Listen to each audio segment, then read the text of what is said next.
אז שלום לכולם, היום אנחנו בהדגמה של דרך ההייטק לקורס פייגיים. מה זה פייגיים? אז פייגיים זה ספרייה שהיא בתוך שפת התכנות פייתון, שאיתה אנחנו ניצור משחקים דו-ממדיים. במהלך הקורס הזה אנחנו נלמד עקרונות של בניית משחקים, כמו צורות ועצמים ואירועים, ונשלב את זה ביחד עם שפת התכנות של פייתון ונכתוב את המשחקים האלה.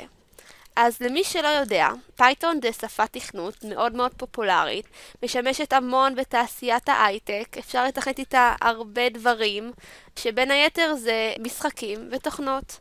אז אנחנו נתמקד ביצירת משחקים, כמו שאמרתי, ניצור מיני משחקים קטנים, נשתמש בצורות, ולאט לאט נבנה את הידע שלנו, שישמש אותנו להמשך הקורס.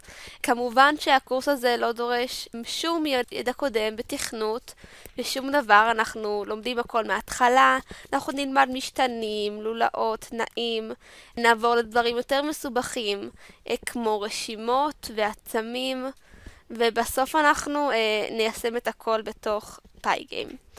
אז אני רוצה להראות לכם תוכנית שבנינו ביחד במהלך כל השיעורים. רואים פה עשיתי קוד שכתוב בפייתון.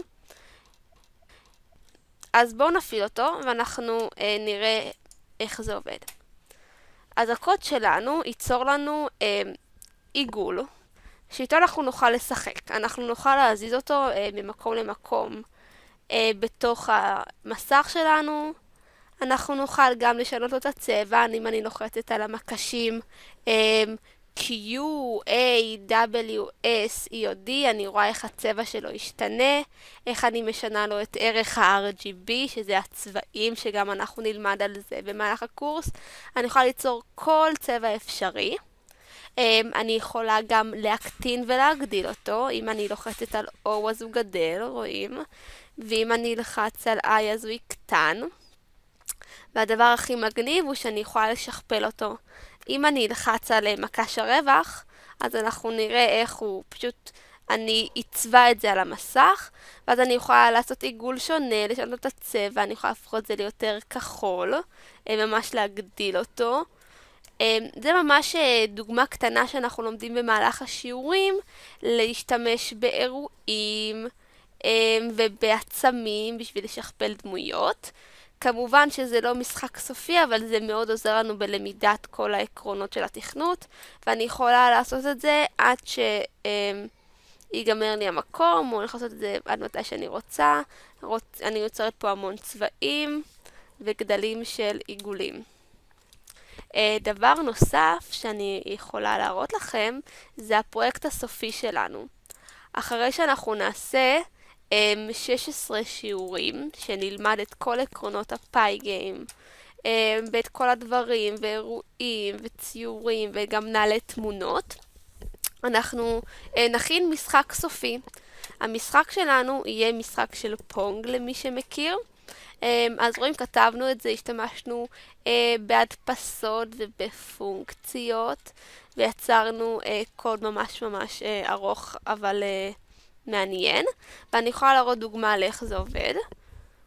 ועכשיו שאני אריץ את זה, הוא ישאל אותי, יגיד לי, תלחץ על הרווח בשביל להתחיל. אז אני אלחץ על הרווח ואני רואה איך אני זזה בעזרת המקשים של החצי, ובעזרת ה-W ו-S למעלה ולמטה. ואם אני אפסל, אתם רואים שעלתה לי נקודה, ואני צריך עוד פעם ללחוץ על הרווח בשביל להתחיל את המשחק. אנחנו נבנה את המשחק הזה בכמה שלבים, נוכל כל אחד לשדרג אותו לפי איך שהוא רוצה. באמת אנחנו נכניס במשחק הזה את כל העקרונות שלמדנו עד עכשיו, אם זה פייתון ואם זה פייגיים, ונוכל לראות על אם מישהו יגיע אל 5 נקודות, אז יהיה הודעה שהמשחק נגמר. בואו נעשה את זה בהילוך מהיר ונראה. אוקיי, אז ראינו כאשר הגענו למספר נקודות, אז יש לי כזה הודעה של Game Over, שהמשחק שלי נגמר, ועכשיו אני אוכל ללחוץ על X ולהפעיל אותו עוד פעם מחדש. אז זו הייתה ההדגמה שלנו להיום. אני מקווה שנהנתם. אם יש לכם שאלות נוספות, אתם מוזמנים לפנות אלינו באתר, במייל או בטלפון, ונתראה בשיעור.